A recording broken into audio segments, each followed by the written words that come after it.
بسم اللہ الرحمن الرحیم۔ مختارات کا پہلا باب ہے مقدمہ، سبق نمبر 32 میں خوش آمدید۔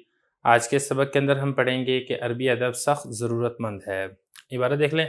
ان هذه الكتاب والنصوص منثورة كما قلت في كتب الحديث والسيرة والتاريخ وكتب الطبقات والتراجم والرحلات وفي كتب التي ألفت في الإصلاح والدين والأخلاق والاجتماع وفي بحوث علمية ودينية وفي كتب الوعظ والتصوف وفي الكتب التي سجل فيها المؤلفون خواطرهم وتجارب حياتهم وملاحظاتهم وانطباعاتهم ورأوا فيها قصة حياتهم.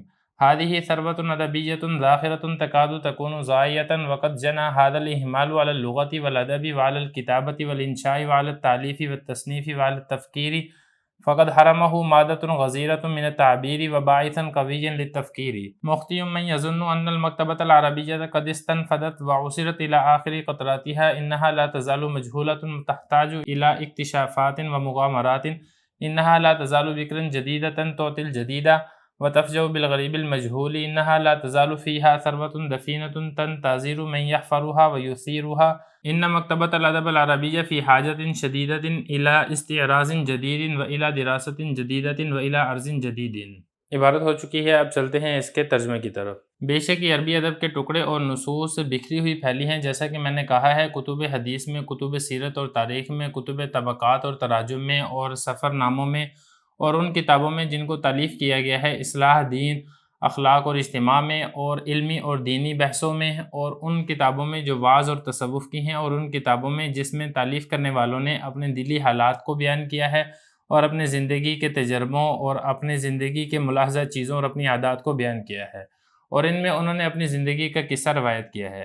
یہ ایک قیمتی ادبی ذخیرہ ہے، قریب تھا کہ یہ ضائع ہو جاتا، اور اس لاپرواہی نے جو عربی ادب، عربی زبان، عربی کتابت، عربی انشاء، عربی تصنیف و تالیف اور سوچ و بچار پر ہوئی تھی، زیادتی کی اور اسے اظہار کے کثیر مادہ اور سوچ و بچار کے طاقتور سبب سے محروم کر دیا۔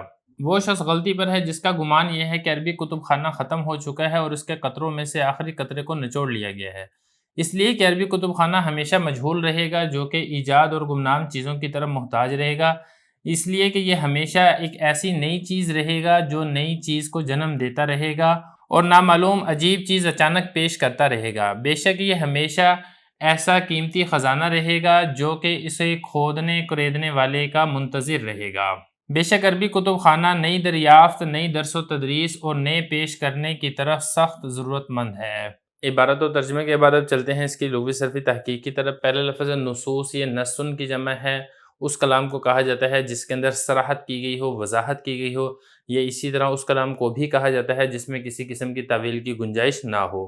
آگے لفظ ہے کہ رحلات، یہ باب اس کا فاتحہ یفتح ہوا آتا ہے، رحل یرحل رحلتن، اسی کی یہ جمع ہے رحلات، کوچ کر جانا۔ مراد ہے یہاں پر سفر نامے، کیونکہ سفر کے اندر جو احوال ہوتے ہیں وہ بھی بعض مصنفین اس کو تحریر کرتے ہیں۔ الف یؤلف تالیف، جمع کرنا، مرتب کرنا، اردو میں بھی اسی معنی میں استعمال ہوتا ہے۔ بحوث، یہ بحث کی جمع ہے، بحث و مباحثہ جو ہم اردو میں بولتے ہیں یہ وہی والا بحوث ہے۔ اس کے بعد آگے دیکھیں ملاحظاتہم، یہ ملاحظتن کی جمع ہے، جو چیز انسان ملاحظہ کرتا ہے، یہ جو چیز انسان اس کو دیکھتا ہے، یہ یہاں پر بھی اسی معنی کے اندر استعمال ہو رہا ہے۔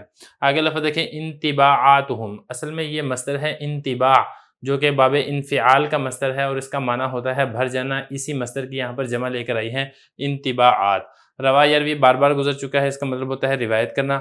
ثروت، یہ کہتے ہیں دولت کو، اس کا باب ناصرہ بھی آتا ہے اور اس کا باب سامیہ بھی آتا ہے۔ ثری یثرا، اس کا مطلب ہوتا ہے مالدار ہونا، اسی سے یہ ہے ثروت یعنی مالداری کو کہا جاتا ہے۔ ذاخرہ، یہ اسم فاعل کا صیغہ ہے، باب اس کا فتح یفتح آتا ہے، ذاخر یذخر ذخرن و ذخرن، اسی سے اسم فاعل کا صیغہ ہے، اردو میں بھی اسی معنی میں استعمال ہوتا ہے ذخیرہ کرنے کے معنی میں۔ آگے لفظ دیکھیں جناح، جناح اس کا باب ناصرہ ینصر ہوتا ہے، جناح یجنو جنایتن، اس کا مطلب ہوتا ہے گناہ کرنا۔ آگے ہے اہمال، یہ باب افعال کا مصدر ہے اور اس کا مطلب ہوتا ہے کسی چیز کو بیکار چھوڑ دینا، کسی چیز کو معطل چھوڑ دینا، اور لغو، اس معنی کے اندر یہ لفظ استعمال ہوتا ہے۔ اس کے بعد آگے ہے حرمہ، حرمہ یحرم، باب اس کا ضرب یضرب بھی آتا ہے اور باب اس کا کرمہ بھی آتا ہے، حرمہ یحرم، اس کا مطلب ہوتا ہے حرام ہونا، ممنوع ہونا۔ آگے ہے غزیرہ، غازورہ یغزر، باب اس کا کرمہ یکرم آتا ہے، اسی سے صفت مشبہ کا صیغہ ہے اور اس کا مطلب ہوتا ہے کسی چیز کا کثیر ہونا، بے پایہ ہونا، بے تحاشا ہونا، یہ اس کے معنی آتے ہیں۔ باعثاً بعث یبعث، باب اس کا فتح یفتح آتا ہے اور اس کا مطلب ہوتا ہے کسی کی طرف کوئی چیز بھیجنا، یا داعیہ اس معنی کے اندر بھی استعمال ہوتا ہے، اسی سے اسم فاعل کا یہ صیغہ ہے۔ اخطا یخطی اخطاء اس کا مطلب ہوتا ہے غلطی کرنا، اسم فاعل کا یہ صیغہ ہے۔ آگے لفظ دیکھیں استنفدت، استنفد یستنفد استنفاد، باب اس کا استفعال آتا ہے اور اس کا معنی ہوتا ہے ختم ہو جانا۔ عصر یعصر، باب اس کا ضرب یضرب آتا ہے، اس کا مطلب ہوتا ہے تیل نکالنا، نچوڑنا، یہ اس معنی میں استعمال ہوتا ہے، ماضی مجہول کا یہاں پر یہ صیغہ ہے۔ اکتشافات، یہ اکتشاف باب افتعال مصدر ہے اس کا، اسی کی یہ جمع ہے اور اس کا مطلب ہوتا ہے کھولنا۔ مغامرات، یہ مغامرتن کی جمع ہے، مغامرہ باب مفاعلہ کا مصدر ہے اور اسی طریقے سے یہ اسم مفعول کا صیغہ بھی ہو سکتا ہے۔ غامرہ یغامر مغامرتن، اس کا مطلب ہوتا ہے مہم جوئی کرنا، کسی مشکل کام کو کرنا، اسی سے یہ اسم مفعول کا صیغہ ہو تو پھر اس کا مطلب یہ بنے گا کہ وہ مہم یا وہ مشکل کام جس کے کرنے کو طلب کیا جا رہا ہو۔ اگلا ہے بکرن، بکر اس کی جمع ابکار آتی ہے، کسی بھی چیز کے اول حصے کو کہا جاتا ہے، اسی طرح جو والدین کا پہلا بچہ ہو اسے بھی بکر کہا جاتا ہے۔ باب اس کا نصر ینصر آتا ہے، بکرا یبکرو، اس کا مطلب ہوتا ہے صبح سویرے آنا۔ آگے ہے تفجعو، باب اس کا فاتحہ بھی آتا ہے، فجع یفجعو، اور باب اس کا سمیع بھی آتا ہے، فاجع یفجعو، اور اس کا مطلب ہوتا ہے اچانک آ جانا، جلدی کرنا، یہ اس کے معنی آتے ہیں۔ اور اس کے بعد آگے دیکھیں حفر یحفرو، باب اس کا ضرب یضرب آتا ہے، اس کا مطلب ہوتا ہے کھودنا۔ آگے لفظ ہے یثیرھا، اثار یثیر، باب اس کا افعال ہے اور اس کا مطلب ہوتا ہے کھود کرید کرنا، جوش دلانا، یہ اس کے معنی آتے ہیں۔ اس کے بعد آگے ہے استعراض، یہ باب اس کا استفعال ہے اور اس کا مطلب ہوتا ہے کوئی چیز پیش کرنا۔ اور آخری لفظ ہے ارض جدید، ارض اس کا مطلب ہوتا ہے ظاہر ہونا، ہمیشہ نہ رہنا، یہ اس کے معنی آتے ہیں۔ اور یہ باب ضربہ سے بھی آتا ہے، عارض یعرض، پیش کرنا، یہ بھی اس کا معنی آتا ہے، اور اس کا باب سامیہ بھی آتا ہے، عارضہ یعرض، تو دونوں طریقوں سے یہ استعمال ہوتا ہے۔ لغوی صرفی تحقیق کے بعد اب چلتے ہیں اس کی تشریح کی طرف۔ جیسا کہ گزشتہ سبق کے اندر بھی یہ والی بات عرض کی تھی کہ یہ جو ادبی شہپارے ہیں اور جو عربی ادب کے نادر نمونے ہیں، یہ عربی ادب کے عنوان کے تحت ذکر نہیں کیے گئے ہیں، بلکہ یہ بکھرے ہوئے ہیں عربی دیوان کے اندر۔ کیسے بکھرے ہوئے ہیں؟ کچھ ہی عربی شہپارے آپ کو ملیں گے کتب حدیث میں، کتب سیرت میں، کتب تاریخ میں، اور اسی طریقے سے کتب طبقات میں۔ طبقہ کہتے ہیں ایک صدی کے زمانے کے لوگ، طبقہ اولیٰ، طبقہ ثانیہ، طبقہ ثالثہ، پہلی صدی کی ہجری کے لوگوں کے حالات، دوسری صدی کے، تیسری صدی کے، چوتھی صدی کے، یا اسی طریقے سے جو محدثین کے درجات ہیں، اسی طریقے سے فقہاء کے طبقات ہیں، ان کے جو احوال و واقعات ذکر کیے جاتے ہیں، تو یہاں پر آپ کو عربی ادب کے نادر نمونے ملیں گے۔ اسی طریقے سے جو تراجم کیے گئے ہیں، جو دیگر زبانوں سے عربی زبان کے اندر ترجمے کیے گئے ہیں، وہ بہت شاندار طریقے سے وہاں پر آپ کو عربی ادب ملتا ہے۔ رحلات، جو سفر نامے مرتب کیے گئے ہیں، یا اسی طرح وہ کتابیں جو اصلاح دین، اخلاق اور اجتماع وغیرہ، اس میں جو یہ والی چیزیں ذکر کی گئی ہیں انسانی اخلاق کے لیے، تہذیب و تمدن کے طور پہ، تو یہاں پر آپ کو عربی ادب کے شہپارے اور نمونے ملیں گے۔ یہ اسی طرح کوئی علمی اور دینی مباحث ہیں، یا کتب واعظ ہیں، کتب تصوف ہیں، یا وہ کتابیں ہیں جن کے اندر تالیف کرنے والوں نے اپنے دلی حالات و کیفیات کو ذکر کیا ہے، اپنی زندگی کے تجربوں کو بتایا ہے، اور جو انہوں نے زمانے کے اندر دیکھا تھا، اور جو ان کو حالات و واقعات و کیفیات پیش آئی تھی، اور جس کے اندر انہوں نے اپنی زندگی کا قصہ اور کہانی بیان کی ہے، یہاں پر آپ کو عربی ادب کے نادر اور عمدہ نمونے ملیں گے۔ فرمانے کہ یہ جو ادبی اور قیمتی ذخیرہ تھا، یہ ضائع ہو جانا تھا، اللہ تعالیٰ نے بچا لیا، کیونکہ اس میں بہت زیادہ لاپرواہی کی گئی تھی۔ جو ہمیں اس کی پرواہ کی جانی چاہیے تھی، عربی ادب، عربی زبان، عربی کتابت، عربی انشاء، عربی تالیف و تصنیف، اور اس کے بارے میں سوچ و بچار کرنے کے بارے میں جو ہمیں غور و فکر کرنا چاہیے تھا، اور جو اس کو توجہ دی جانی چاہیے تھی، جو اس کی پرواہ کی جانی چاہیے تھی، یہ پرواہ نہیں ہوئی ہے۔